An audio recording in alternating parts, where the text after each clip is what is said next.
जय Jagannath अभिप्तास unique world को स्वागत। आज भिडियो रे आपण माने देखिबे ता 26/6/2025 गुरुवार प्रथम द्वितीय एवं शिशु बाटिकार लेसन प्लान। यही लेसन प्लान टी आमर शिशु बाटिका शिक्षक सहायक पुस्तिका कार्य पुस्तिका को नहीं प्रथम श्रेणी विद्या प्रवेश एवं द्वितीय श्रेणी पाठ्य पुस्तक सह कार्य पुस्तक एवं चित्रकार कविता पोस्टर आदि विभिन्न पुस्तक को नहीं डिजाइन होईछि। आशा करुछि भिडियोटी आपण मानन पई निश्चय सहायक हेबो। प्रथमे आपण माने एही परि भाबरे कलम टाणी नेबे। श्रेणी समय पीरियड विषय प्रसंग विकास दिग पाठ्यक्रम लक्ष्य दक्षता शिक्षण फलाफल शिक्षण कार्य एवं शिक्षण सामग्री ता 26/6/2025 गुरुवार शिशु बाटिका 3 प्रथम श्रेणी मल्टीग्रेड लेसन प्लान रे रही। प्रथम श्रेणी शिशु बाटिका 3 एवं प्रथम श्रेणी उभय को नहीं प्रथम पीरियड करवा। विषय प्रसंग अच्छी गोल बैठक सर्कल समय सेठी आमे स्वास्थ्य और परिच्छन्नता जांच करवा। विकास दिग अच्छी सामाजिक आवेगिक एवं नैतिक विकास पाठ्यक्रम लक्ष्य दक्षता अच्छी CG4 C4.5 निज आवेग को बुझी परिचालना करने सह सामाजिक रीतिनीति को ग्रहण करेंगे। शिक्षण फलाफल अच्छी दैनिक कार्य स्वाधीनता देखाइबे। शिक्षण कार्य अच्छी पिलांक सहित सफा सुतरा रहिबार महत्व उपरे आलोचना करी सेमानकर नख केश पोशाकर स्वच्छता निरीक्षण करी। एथिपाई शिक्षण सामग्री अच्छी नेल कटर पानिया एवं दर्पण।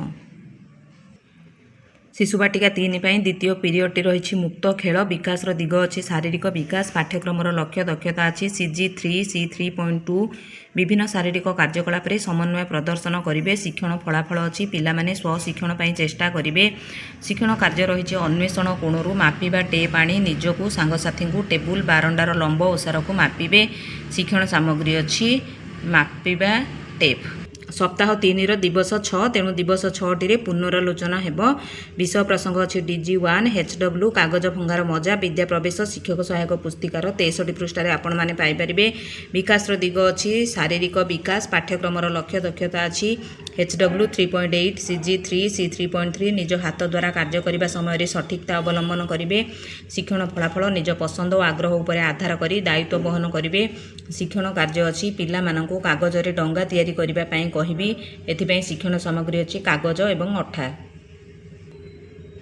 शिशु बाटिका 3 और प्रथम श्रेणी उभय को नहीं तृतीय पीरियड टी करवा। भाषा और स्वाक्षरता अच्छी आमर विषय प्रसंग अच्छी DG2 तुम पाखरे अच्छी कि यह आपण माने प्रथम श्रेणी विद्या प्रवेश शिक्षक सहायक पुस्तिकार 127 पृष्ठर पाइपर। विकास दिग अच्छी भाषागत विकास CG9 C9.6 मौखिक सूचनावली को बुझे।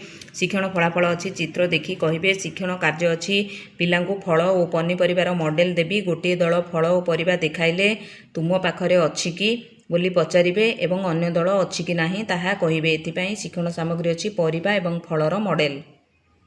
शिशु बाटिका 3 चतुर्थ पीरियड रही संख्या और परिवेश ज्ञान बौद्धिक विकास अच्छी आमर विकास दिग पाठ्यक्रम लक्ष्य दक्षता अच्छी CG8 C8.2 आकार आकृति आधार रे नुआ संरचना तैयारी करी प्रयोग करेंगे। शिक्षण फलाफल अच्छी वस्तुर आकार और आकृति आधार रे तुलना और वर्गीकरण। शिक्षण कार्य रे संपर्कित चित्र को गार टाणी जोड़े। यहीपरि भाव में अधा चित्र गोटे साइड्रे देथिबा तार अधा चित्रटी नेक्स्ट साइड्रे देथिबा पिला माने गार टाणी जोड़े। यहीपरि आधार रे आपण माने अनेक गुड़िए शिक्षण कार्य प्रस्तुत करें। शिक्षण सामग्री अच्छी कार्यफर्द। प्रथम श्रेणी चतुर्थ पीरियड टी रही विषय प्रसंग अच्छी DG3 आस सजाइबा पृष्ठा 189 रु आपण माने पाइबे। विकास दिग बौद्धिक विकास पाठ्यक्रम लक्ष्य दक्षता अच्छी IL 3.6 CG8 C8.2 आकार आकृति आधार रे नुआ संरचना तैयारी करी प्रयोग करेंगे। शिक्षण फलाफल आकार आकृति और घटनाक्रम सजाइबे।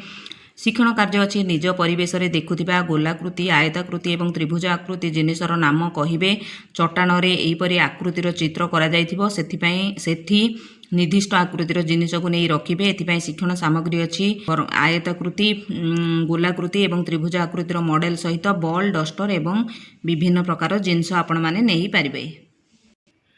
पंचम पीरियड टी शिशु बाटिका 3 प्रथम श्रेणी रही विषय प्रसंग अच्छी कला सौंदर्य सृजनात्मक कार्य प्रसंग नेबा मैजिक ବିକାଶର ଦିଗ ଅଛି କଳା ସୌନ୍ଦର୍ଯ୍ୟ ଓ ସୃଜନଶୀଳତାର ବିକାଶ। ପାଠ୍ୟକ୍ରମର ଲକ୍ଷ୍ୟ ଦକ୍ଷତା ଅଛି CG12 C12.4 ମିଳିତ ଭାବେ କଳାତ୍ମକ କାର୍ଯ୍ୟ କରିବେ। ଶିକ୍ଷଣ ଫଳାଫଳ ଅଛି ରଚନା ଓ କଳ୍ପନା ଶକ୍ତିର ବିକାଶ। ଶିକ୍ଷଣ କାର୍ଯ୍ୟ ଅଛି ଧଳା ପେପରରେ ଧଳା ମହମବତୀ ବା କ୍ରେୟନରେ କିଛି ପିଲାଙ୍କ ନାମ ଲେଖାଥିବ, ସେଠାରେ ତୁଳାରେ ରଙ୍ଗ ଲଗାଇ ପିଲାଙ୍କ ନାମ ଦେଖାଇବି ଓ ପ୍ରତି ପିଲାଙ୍କୁ ବ୍ୟକ୍ତିଗତ ଭାବେ ଏହିପରି କରିବାକୁ କହିବି। ଶିକ୍ଷଣ ସାମଗ୍ରୀ ଅଛି ଧଳା ଚାର୍ଟ ପେପର, ଧଳା ମହମବତୀ, ଧଳା କ୍ରେୟନ, କଳା ରଙ୍ଗ ଏବଂ ତୁଳି। ଶିଶୁ ବାଟିକା 3 ପ୍ରଥମ ଶ୍ରେଣୀ ପାଇଁ ଷଷ୍ଠ ପିରିୟଡ଼ ରହିଛି ଘର ବାହାର ଖେଳ ଏବଂ ବିଦାୟକାଳୀନ କାର୍ଯ୍ୟ। ବିଦାୟକାଳୀନ କାର୍ଯ୍ୟ ବିକାଶର ଦିଗ ଅଛି ଶାରୀରିକ ବିକାଶ। ପାଠ୍ୟକ୍ରମର ଲକ୍ଷ୍ୟ ଦକ୍ଷତା ଅଛି CG3 C3.2 ବିଭିନ୍ନ ଶାରୀରିକ କାର୍ଯ୍ୟକଳାପରେ ସନ୍ତୁଳନ ସମନ୍ୱୟ ନମନୀୟତା ପ୍ରଦର୍ଶନ କରିବେ। ଶିକ୍ଷଣ ଫଳାଫଳ ଅଛି 2 ଗୋଡ଼ ଏକାଠି କରି 10-15 ପାଦ ଡେଇଁବେ। ଶିକ୍ଷଣ କାର୍ଯ୍ୟରେ 2 ଗୋଡ଼ ଏକାଠି କରି ପିଲାଙ୍କୁ ଡେଇଁବାକୁ କହିବି। ପ୍ରଥମରୁ ଚତୁର୍ଥ ପିରିୟଡ଼ରେ ହୋଇଥିବା କାର୍ଯ୍ୟର ପୁନରାବୃତ୍ତି କରାଇବି ଏବଂ ଆଜି ଦିନର କାର୍ଯ୍ୟକୁ ପିତାମାତାଙ୍କୁ ଜଣାଇବାକୁ ଉତ୍ସାହିତ କରିବି। ଏହିପରି ଭାବରେ ଆମର ପ୍ରଥମ ଶ୍ରେଣୀ ଏବଂ ଶିଶୁ ବାଟିକା 3ର ଲେସନ୍ ପ୍ଲାନ୍ଟି ସରିଯାଇଛି। ବର୍ତ୍ତମାନ ଦେଖିବା ଦ୍ୱିତୀୟ ଶ୍ରେଣୀର ଲେସନ୍ ପ୍ଲାନ୍। ଦ୍ୱିତୀୟ ଶ୍ରେଣୀ ପାଇଁ ପ୍ରଥମ ପିରିୟଡ଼ରେ ରହିଛି ଭାଷା, କବିତା, ପୋଷ୍ଟର, ବେଲୁନବାଲା। ଭାଷାଗତ ବିକାଶ ଅଛି ବିକାଶର ଦିଗ। ପାଠ୍ୟକ୍ରମର ଲକ୍ଷ୍ୟ ଦକ୍ଷତା ଅଛି DG2 CG9 C9.1 OLD plus writing. ସରଳ ଗୀତ କବିତା ଶୁଣିବେ, ପ୍ରଶଂସା କରିବେ। ଶିକ୍ଷଣ ଫଳାଫଳ ଅଛି ଅଙ୍ଗ ଭଙ୍ଗୀ ସହ କବିତା ଆବୃତ୍ତି କରିବେ। ଶିକ୍ଷଣ କାର୍ଯ୍ୟରେ ନେବା ବେଲୁନବାଲା କବିତାକୁ ସ୍ୱର ଲୟ ଭାବଭଙ୍ଗୀ ସହ ଆବୃତ୍ତି କରି ପିଲାଙ୍କୁ ମୋ ସହ ଗାଇବାକୁ ଉତ୍ସାହିତ କରିବି। କବିତା ସମ୍ପର୍କିତ ସରଳ ପ୍ରଶ୍ନର ମୌଖିକ ଉତ୍ତର ଦେବାକୁ କହିବି। ଚିତ୍ରରେ ଥିବା ମୁଖ୍ୟ ଶବ୍ଦକୁ ଲେଖାଇବି। ଏଥିପାଇଁ ଶିକ୍ଷଣ ସାମଗ୍ରୀ ରହିଛି ବେଲୁନବାଲା କବିତା ପୋଷ୍ଟର। ଦ୍ୱିତୀୟ ପିରିୟଡ଼ ରହିଛି ଭାଷା। ଭାଷା କାର୍ଯ୍ୟପୁସ୍ତିକା ସପ୍ତାହ 3 ଦିବସ 6ର କାର୍ଯ୍ୟଫର୍ଦ୍ଦର ମାନ ନିର୍ଦ୍ଧାରଣଟିକୁ କରାଇବା। ଯେହେତୁ ଏ ଷଷ୍ଠ ଦିବସ ରହିଛି ଦ୍ୱିତୀୟ ଶ୍ରେଣୀ ପାଇଁ ମାନ ନିର୍ଦ୍ଧାରଣ କାର୍ଯ୍ୟ ରହିବ। ଆମର ବିକାଶର ଦିଗ ଭାଷାଗତ ବିକାଶ ରହିଛି। ପାଠ୍ୟକ୍ରମର ଲକ୍ଷ୍ୟ ଦକ୍ଷତା ଅଛି DG2 CG10 C10.1 ଡିକୋଡ଼ିଂ ଏବଂ ରାଇଟିଂ। ଧ୍ୱନି ସଚେତନତା, ଶବ୍ଦ ଗଠନ, ପଠନ ଏବଂ ଲିଖନ। ଶିକ୍ଷଣ ଫଳାଫଳ ଅଛି ସରଳ ଶବ୍ଦ ଗଢ଼ିବେ, ପଢ଼ିବେ ଏବଂ ଲେଖିବେ। ଶିକ୍ଷଣ କାର୍ଯ୍ୟରେ ଅକ୍ଷର ଓ ଶବ୍ଦ ପଢ଼ିବେ, ଅକ୍ଷର ଯୋଡ଼ି ଶବ୍ଦ ଲେଖିବେ, ପଢ଼ିବେ। 2 ବା 3ଟି ଅକ୍ଷର ବିଶିଷ୍ଟ ଶବ୍ଦ ଲେଖିବେ ଯାହାକି ଶ୍ରୁତ ଲିଖନ। ଶିକ୍ଷୟିତ୍ରୀ ଡାକିବେ ଏବଂ ପିଲାମାନେ ଲେଖିବେ। ଏହା ହେଉଛି ପାଠ 18 ପୃଷ୍ଠା 18 କାର୍ଯ୍ୟଫର୍ଦ୍ଦ। ଆମର ଭାଷା କାର୍ଯ୍ୟଫର୍ଦ୍ଦ ଅଛି ଶିକ୍ଷଣ ସାମଗ୍ରୀ। ତୃତୀୟ ପିରିୟଡ଼ ରହିଛି ବିଷୟ ଭାଷା ପ୍ରସଙ୍ଗ ପାଠ 2 କହିଲ ଦେଖି। ବିକାଶର ଦିଗ ଭାଷାଗତ ବିକାଶ। ପାଠ୍ୟକ୍ରମର ଲକ୍ଷ୍ୟ ଦକ୍ଷତା DG2 CG11 C11.2 ସରଳ ଶବ୍ଦ ପଢ଼ିବେ। ଶିକ୍ଷଣ ଫଳାଫଳରେ ଅଛି ଚିତ୍ର ପଠନ କରି ନାମ ଲେଖିବେ। ଶିକ୍ଷଣ କାର୍ଯ୍ୟରେ ପରିଚିତ ଶବ୍ଦ ଯେପରି ମଟର, ବାଇଗଣ, ମାଛ, ମୂଳା, ଟମାଟର ଚିତ୍ର ଦେଖି ନାମ ଲେଖିବାକୁ କହିବି। TLM ଅଛି ଚିତ୍ର କାର୍ଡ଼। ଚତୁର୍ଥ ପିରିୟଡ଼ ରହିଛି ଗଣିତ। ପାଠ 2 ସିଧା ଗାର ଟାଣିବେ। ଆମର ବିକାଶର ଦିଗ ବୌଦ୍ଧିକ ବିକାଶ। ପାଠ୍ୟକ୍ରମର ଲକ୍ଷ୍ୟ ଦକ୍ଷତା DG3 CG8 C8.8 ମୌଳିକ ଜ୍ୟାମିତିକ ଆକୃତି ଓ ସେମାନଙ୍କର ଗୁଣ ଜାଣିବେ। ଶିକ୍ଷଣ ଫଳାଫଳ ଅଛି ବିଭିନ୍ନ ପ୍ରକାର ସିଧା ଗାର ଯଥା ଭୂମିରେ ଶୋଇ ରହିଥିବା, ଠିଆ ହୋଇ ରହିଥିବା ଏବଂ ତେର୍ଛା ଗାରକୁ ଚିହ୍ନିବେ। ଶିକ୍ଷଣ କାର୍ଯ୍ୟରେ କଂକ୍ରିଟ ଷ୍ଟେଜରେ କାଗଜକୁ ଭାଙ୍ଗି ବିଭିନ୍ନ ପ୍ରକାର ସିଧା ଗାରର ଧାରଣା ପ୍ରଦାନ କରିବି। ପାଠ୍ୟପୁସ୍ତକ ଗଣିତ ଖେଳ ପୃଷ୍ଠା 11 ଏବଂ 12ରେ ରହିଛି। ରିପ୍ରେଜେଣ୍ଟେସନ ଷ୍ଟେଜରେ ବିନ୍ଦୁ ଯୋଡ଼ି ବିଭିନ୍ନ ପ୍ରକାର ସିଧାଗାର କରିବେ। ହାତରେ ସେହିପରି ସିଧାଗାର କରିବେ। ଓଡ଼ିଶୀ ନାଚରେ ସିଧାଗାର କରିବେ। ଗଣିତ ଖେଳର ପୃଷ୍ଠା 14-15 ଏହା ରହିଛି। ଏହା ସହିତ ଅବଷ୍ଟ୍ରାକ୍ଟ ଷ୍ଟେଜରେ ଆମେ ଅଭ୍ୟାସ କାର୍ଯ୍ୟର 1, 2, 4 ନମ୍ବର କରାଇବା। କାର୍ଯ୍ୟଫର୍ଦ୍ଦ ଅଛି ଶିକ୍ଷଣ ସାମଗ୍ରୀ।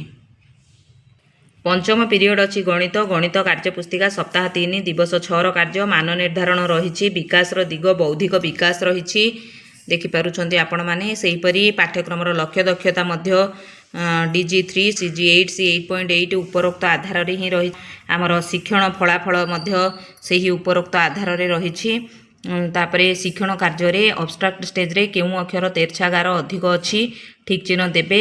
ଚିତ୍ରରେ କେଉଁ ପ୍ରକାର ସିଧାଗାର କେତୋଟି ଅଛି ଗଣି ଲେଖିବେ। କେଉଁ ଜିନିଷ ବ୍ୟବହାର କରି ସିଧାଗାର କରିପାରିବେ ଲେଖିବେ। ଏହା କାର୍ଯ୍ୟଫର୍ଦ୍ଦରେ ଆମର ରହିଛି ସପ୍ତାହ 3 ଦିବସ 6 ପୃଷ୍ଠା 26 ଗଣିତ କାର୍ଯ୍ୟପୁସ୍ତିକା। ଶିକ୍ଷଣ ସାମଗ୍ରୀ ଅଛି କାର୍ଯ୍ୟଫର୍ଦ୍ଦ। ଷଷ୍ଠ ପିରିୟଡ଼ ରହିଛି ପରିବେଶ। ପାଠ 2 କହିଲ ଦେଖି ବୌଦ୍ଧିକ ବିକାଶ ଅଛି। ବିକାଶର ଦିଗ ପାଠ୍ୟକ୍ରମର ଲକ୍ଷ୍ୟ ଦକ୍ଷତା ଅଛି DG3 CG7 C7.1 ବିଭିନ୍ନ ବର୍ଗର ବସ୍ତୁ ଓ ସେମାନଙ୍କ ସମ୍ପର୍କ ନିରୀକ୍ଷଣ କରିବେ। ଶିକ୍ଷଣ ଫଳାଫଳ ଅଛି ପଶୁପକ୍ଷୀଙ୍କ ନାମ ଲେଖିବେ। ଶିକ୍ଷଣ କାର୍ଯ୍ୟରେ ଚିତ୍ର ଦେଖି ପଶୁପକ୍ଷୀଙ୍କ ନାମ ଲେଖିବେ। ହସ ଖୁସି ପୃଷ୍ଠା 15 2 ନମ୍ବର ଏହା ରହିଛି। କଳା ରଙ୍ଗ ଓ ଧଳା ରଙ୍ଗର ପକ୍ଷୀମାନଙ୍କ ନାମ ଲେଖିବେ ଯାହାକି ହସ ଖୁସି ପୃଷ୍ଠା 17 4 ନମ୍ବର ଅଟେ। ଶିକ୍ଷଣ ସାମଗ୍ରୀରେ ପଶୁପକ୍ଷୀଙ୍କ ଚିତ୍ର ଚାର୍ଟ ଦେବା। सप्तम एवं शेष पीरियड रही खेल रुमाल चोरी खेल खेलैबा आमर विकास दिग अच्छी शारीरिक विकास पाठ्यक्रम लक्ष्य दक्षता अच्छी CG3 C3.2 विभिन्न शारीरिक कार्यकलाप संतुलन समन्वय नमनीयता प्रदर्शन करेंगे। शिक्षण फलाफल अच्छी स्थूल मांसपेशीर विकास शिक्षण कार्य पिला मानू रुमाल चोरी खेलर नियम बुझाई खेलने को कहबी रुमाल अच्छी शिक्षण सामग्री यहीपरी भाव में आमर प्रथम द्वितीय और शिशुबाटिकार लेसन प्लान टी सरी जाइए। आशा करुच्ची भिडटी निश्चय भाव आपण मानक कार्य आसो जदि कार्य आसी भावुं दयाक भिडियो को लाइक करेंगे निजर शिक्षक बंधु मानक शेयर करेंगे जो मैंने चैनल नुआ अच्छा अनुरोध चैनल को सब्सक्राइब करेंगे एवं निजर मतामत कमेंट माध्यम निश्चित भाव में देवे। रहुछि धन्यवाद। जय जगन्नाथ।